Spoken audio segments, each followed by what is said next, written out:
दोस्तों, बालाजी एजुकेशन बरेली में आप लोगों का स्वागत है। जैसा कि आप लोग देख रहे हैं, अपने लोग बायोलॉजी पढ़ रहे हैं, जीव विज्ञान में अपने लोग पढ़ रहे हैं सेल। लास्ट वीडियो सेल में अपने सेल की संरचना के आधार पर उनका वर्गीकरण देखा था। जो पहला वर्गीकरण था वो यूनिसेलुलर और मल्टीसेलुलर था, और दूसरा वर्गीकरण जो अपने कल देखा था प्रोकैरियोटिक और यूकैरियोटिक। प्रोकैरियोटिक और यूकैरियोटिक के बारे में हमने देखा था, इसके एग्जांपल देखे थे। प्रोकैरियोटिक का एग्जांपल था बैक्टीरिया और लाल हरित शैवाल। इसमें जो प्रोकैरियोटिक होते हैं इनमें एक कोशिकीय यूनिसेलुलर जीव आते हैं, और जो यूकैरियोटिक होते हैं इसमें यूनिसेलुलर और मल्टीसेलुलर दोनों प्रकार के जीव आते हैं।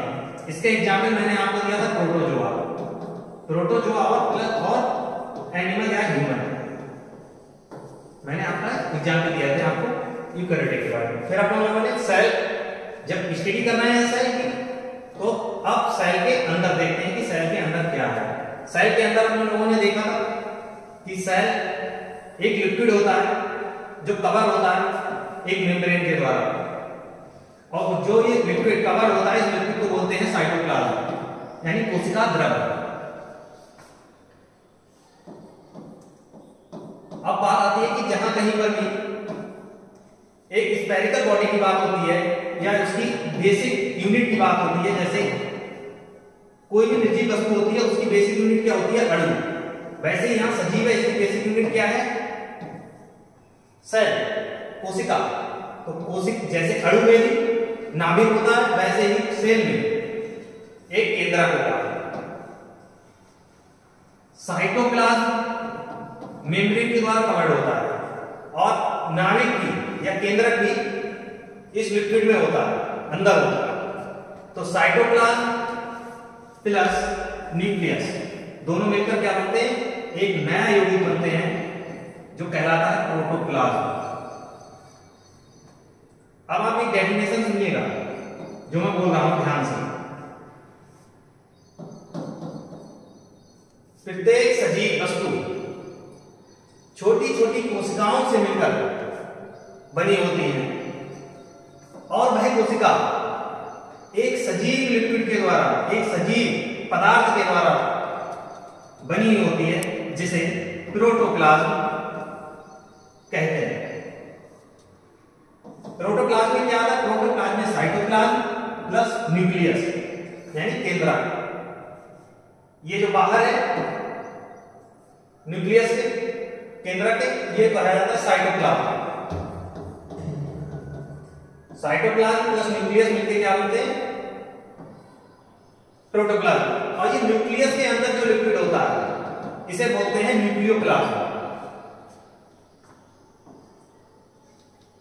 और अपने लोगों ने कल पढ़ा था कि न्यूक्लियस की खोज किसने की थी? रॉबर्ट ब्राउन साहब ने 1831 में। न्यूक्लियस की खोज तो रॉबर्ट ब्राउन साहब ने की, लेकिन अपने लोग क्या सजीव पदार्थ की बात कर रहे हैं? प्रोटोप्लाज्म। प्रोटोप्लाज्म की खोज किसने की थी? अपने लोगों ने कल ये पढ़ा था, इसकी खोज की थी शुल्टजे। लेकिन ये जो प्रोटोप्लाज्म टर्म है, खोज तो प्रोटोप्लाज्म की शुल्टजे ने की थी, लेकिन ये प्रोटोप्लाज्म वर्ड है इसको किसने डिफाइन किया था? पुरकिंजे साहब ने इसको ये टर्म दिया था। अपने लोगों ने अभी सिर्फ सेल के अंदर एंट्री की है कि वहां पर क्या क्या केंद्रक है, लिक्विड है, साइटोप्लाज्म जिसे कोशिका द्रव को बोलते हैं। अब अपने लोग उसमें सूक्ष्मदर्शी की सहायता से देखेंगे कि कोशिका द्रव में और क्या क्या चीजें हैं।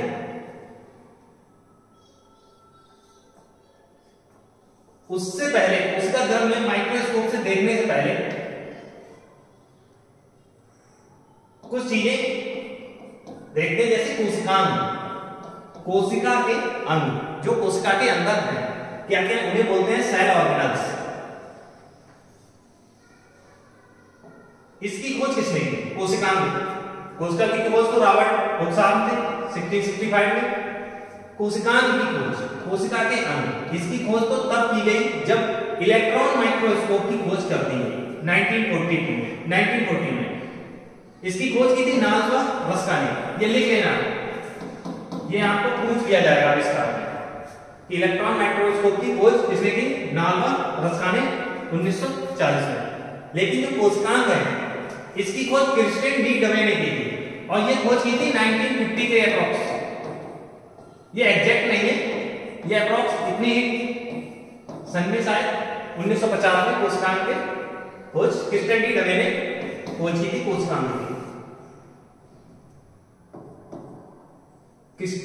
अब क्रिस्टन साहब के अकॉर्डिंग हम देखते हैं, हमें क्या पता चला कि एनिमल सेल यानी जंतु कोशिका, प्लांट सेल और पादप कोशिका दोनों ही एक दूसरे से भिन्न हैं। ये किस तरह अलग है? जंतु कोशिका और पादप कोशिका के बारे में जो फाइनल जो बहुत सारे पॉइंट्स हैं, डिफरेंस हैं, वो मैं आपको बाद में करा दूंगा। पहले मैं अपने ऑर्गन्स के बारे में पढ़ लेते हैं कि क्या क्या है। तो एक तरफ एनिमल सेल और एक तरफ प्लांट सेल। ये एक सेल जो आप लोगों को दिखाई दे रही है, ये केंद्रक है। ये जंतु सेल है, इसे प्लाज्मा मेम्ब्रेन का, इसमें ये लिक्विड होगा, साइटोप्लाज्म जिसे कवर कर रहा होगा कौन? Plasma membrane. प्लाज्मा मेम्ब्रेन बनी हुई किसकी होती है? ये क्वेश्चन पूछ लिया जाता है। जंतु कोशिका को जो शेप या उसका जो स्ट्रक्चर तैयार कर रही होती है वो सीधे प्लाज्मा मेम्ब्रेन तैयार कर रही होती है, जो इसे इसके लिक्विड या साइटोप्लाज्म को बांधे हुए है। कौन बांधे हुए है? Plasma membrane. और ये प्लाज्मा मेम्ब्रेन किसकी बनी हुई है? लिपिड और प्रोटीन की। और दूसरी तरफ देखते हैं पादप, प्लांट सेल। प्लांट सेल में क्या है कि इसमें आप लोगों ने देखा होगा कि डबल सर्किल है, जो बाहर वाला है ये इसकी जो पेरिफेरी है वो डबल है, ये ऐसे ही नहीं डबल बनाई। इसमें प्लाज्मा मेम्ब्रेन तो अंदर वाली है, प्लाज्मा झिल्ली, लेकिन जो इसकी जो बाहर है आउटर, जो आउटर इसकी स्फीयर में आप देख रहे हैं, इसे बोलते हैं सेल वॉल। इसे बोलते हैं कोशिका भित्ति। ये बनी होती है सेल्यूलोज की। ये इसी बार सीजीएल में क्वेश्चन पूछा गया था। सिंपल है लेकिन बस ऐसे ही क्वेश्चन पूछे जाते हैं जिसमें बिल्कुल पक्के नंबर होते हैं कि हाँ ये हमारा बिल्कुल करेक्ट होगा जीएस में। प्लांट सेल, ये इस बार सीजीएल में क्वेश्चन पूछा गया था कि जो कोशिका वॉल, जो सेल वॉल होती है प्लांट सेल में, वो किसकी बनी होती है? सेल्यूलोज की। किसकी बनी होती है? सेल्यूलोज की।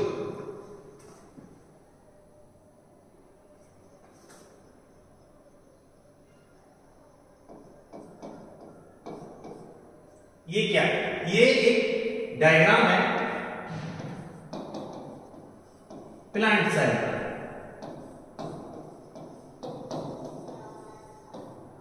आप लोगों के लिए मैं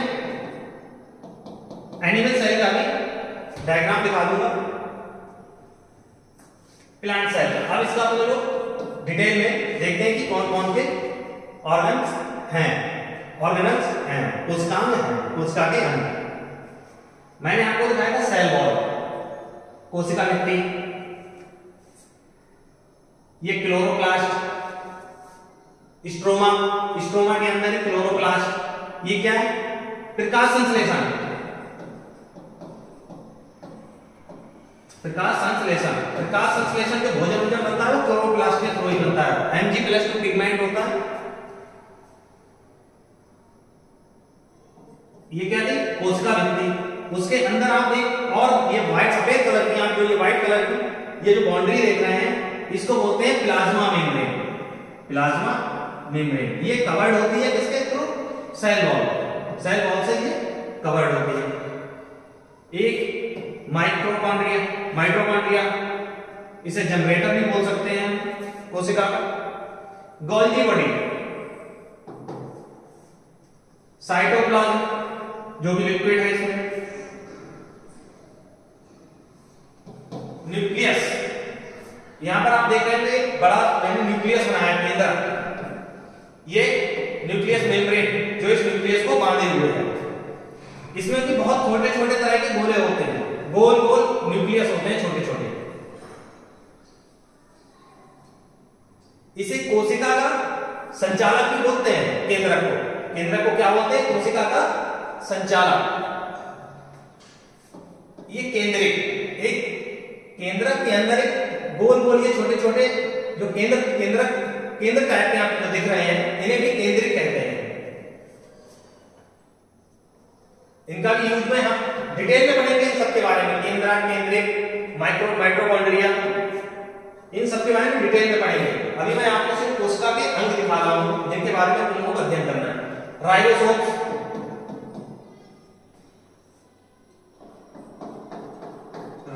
रफ एंडोप्लाज्मिक रेटिकुलम और ये स्मूथ एंडोप्लाज्मिक रेटिकुलम। देखते हैं कि कितने कोशिकांग हैं टोटल। सबसे पहले हम लोग स्टडी करेंगे कोशिका भित्ति की, यानी कि सेल वॉल। उसके बाद कोशिका झिल्ली, सेल मेम्ब्रेन, जो कोशिका भित्ति जिसे कवर करती है, प्रोटेक्शन देती है। केंद्रक, न्यूक्लियस, केंद्रिक, न्यूक्लियोस, लवक, प्लास्टिक बोलते हैं। ये वर्णिक लवक होते हैं जो कलर देते हैं, क्लोरोप्लास्ट, जो फूल पौधे पत्तों को कलर देते हैं। ये 3 तरह के होते हैं।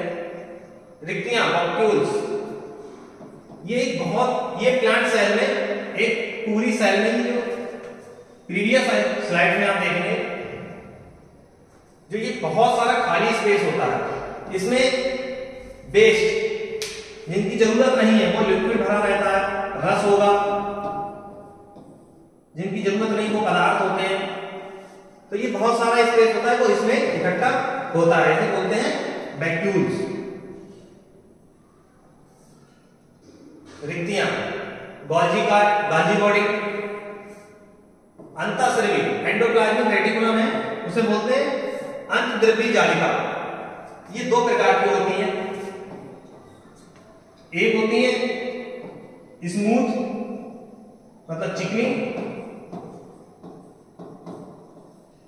या स्मूथ, और दूसरी होती है रफ।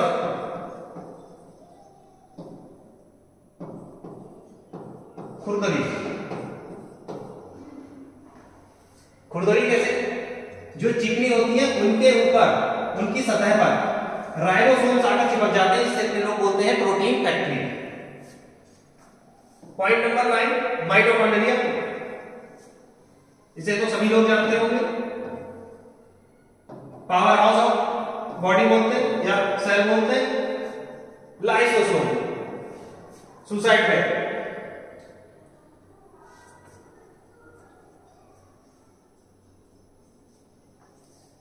बात करते हैं कोशिका भित्ति की। अपना पहला हेडिंग डालते हैं कोशिका भित्ति। कोशिका भित्ति क्या है? पहला पॉइंट, अपनों को एग्जाम निकालना है। कोई भी गवर्नमेंट एग्जाम हुआ, उस बेसिस के पॉइंट ऑफ व्यू से पढ़ रहे हैं, अपनों को एग्जाम निकालना है, पीएचडी नहीं करनी है। तो इसलिए पॉइंट डाल के लिखिए, ये केवल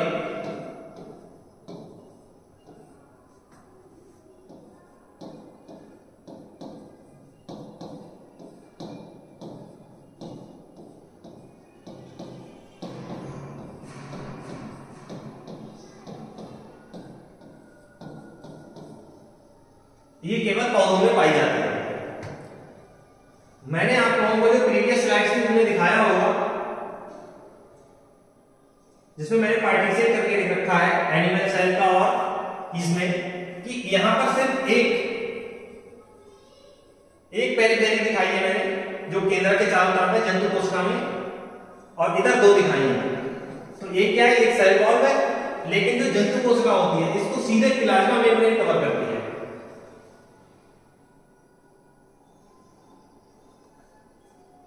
तो यही है कि यहां ये केवल पौधों में पाई जाती है।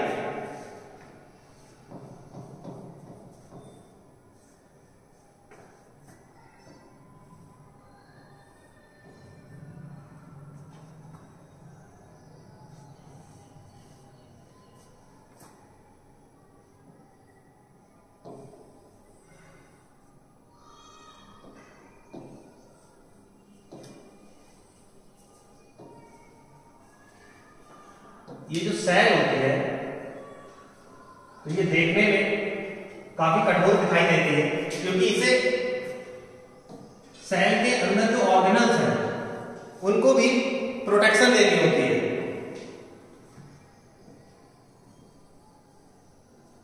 ये तीन लेयर से मिलकर बनी होती है। प्राथमिक,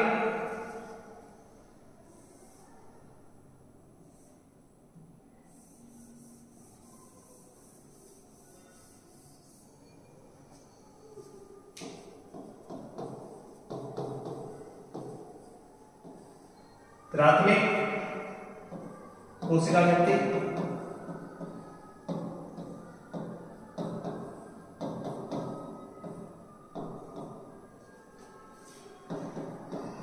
द्वितीय सेकेंडरी कोशिका भित्ति,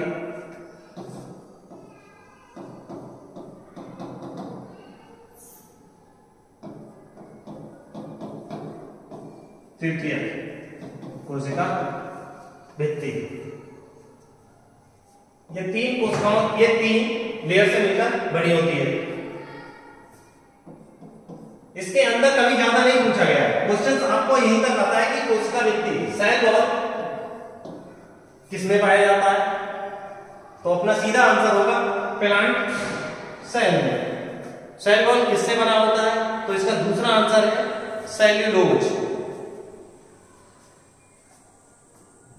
तो ये प्राथमिक, द्वितीय और एक तृतीय। अब कुछ वन लाइनर में आपको कोशिका भित्ति के बारे में बता रहा हूं, यहाँ पर जो इंपॉर्टेंट है, जो पूछे जाते हैं।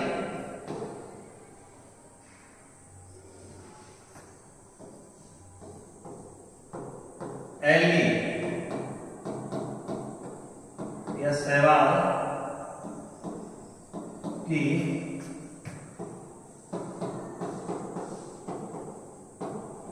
कोशिका भित्ति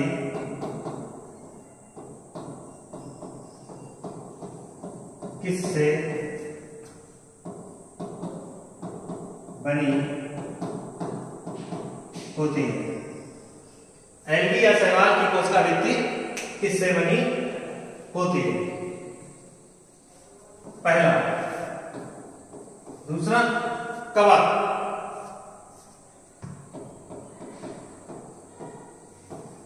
फंगस, कवक की कोशिका भित्ति किससे बनी होती है।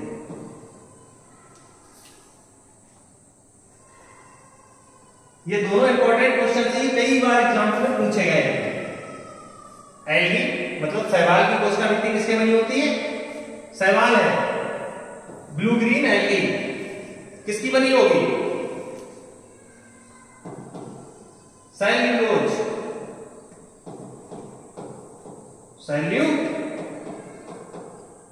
सेल्यूलोज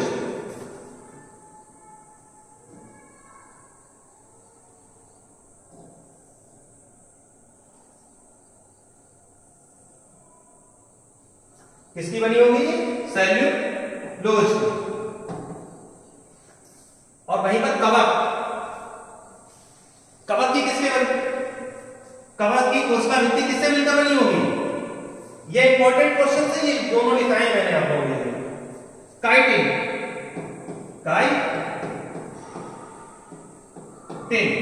काइटिन से मिलकर बनी होगी। एक एल्गी किसका मिलकर, सेल्यूलोज की। तो हमारे प्लांट्स होते हैं, इनकी कोशिका भित्ति किसके मिलकर बनी होती है, इनकी भी सेल्यूलोज से मिलकर बनी होती है। और ऐसे ही फंगस की काइटिन। CHITIN, chitin. काइटिन से मिलकर बनी होती है। कभी कभी ये क्वेश्चन पूछ लिया जाता है कि कोशिका भित्ति जो ऊपरी सतह होती है, जो कोशिका भित्ति होती है, वो कठोर किसकी वजह से होती है? वो कठोर होती है यहां जो तृतीयक लेयर होती है कोशिका भित्ति की, वहां पर एक लिग्निन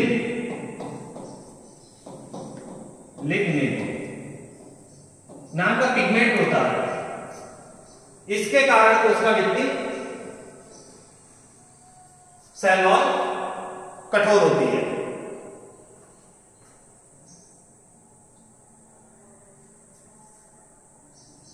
पॉइंट नंबर 2 से पहले एक तो क्वेश्चंस है, अपने लोग वो करने की कोशिश करते हैं।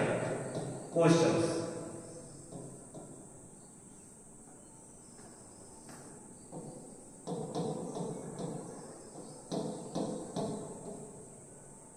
कौन सा कोशिकांग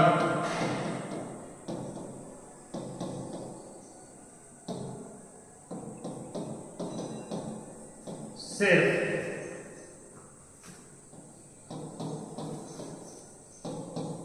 पौधों में पाया जाता है?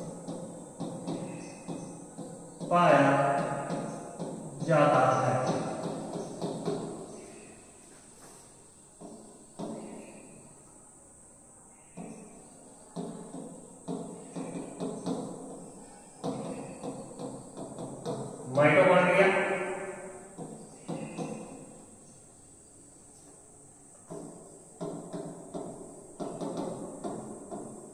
गोल्जी बॉडी,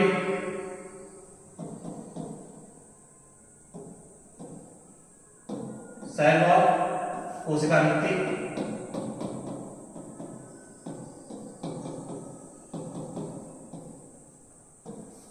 और डी इनमें से कोई नहीं।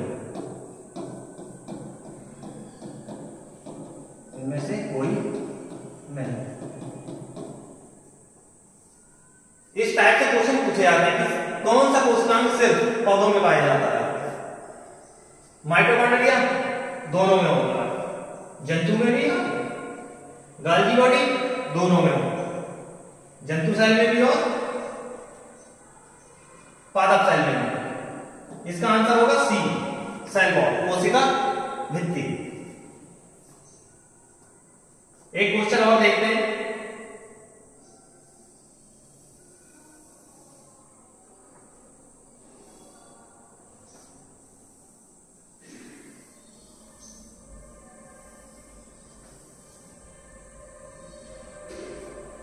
क्वेश्चन है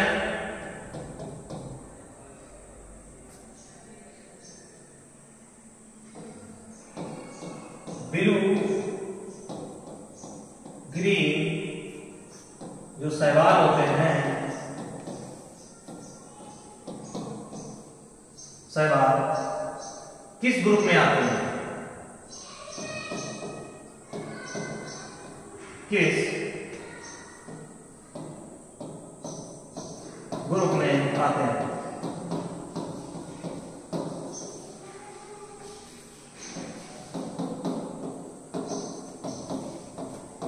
प्रोकैरियोट, यूकैरियोट, दोनों,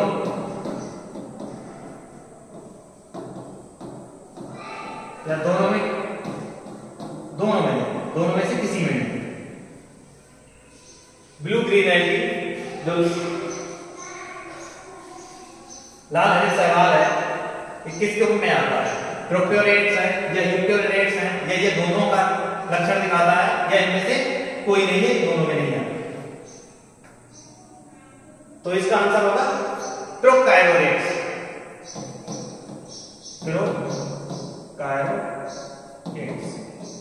प्रोकैरियोट्स, इसका आंसर होगा प्रोकैरियोट्स। ठीक है, अब अपने लोग नेक्स्ट क्लास में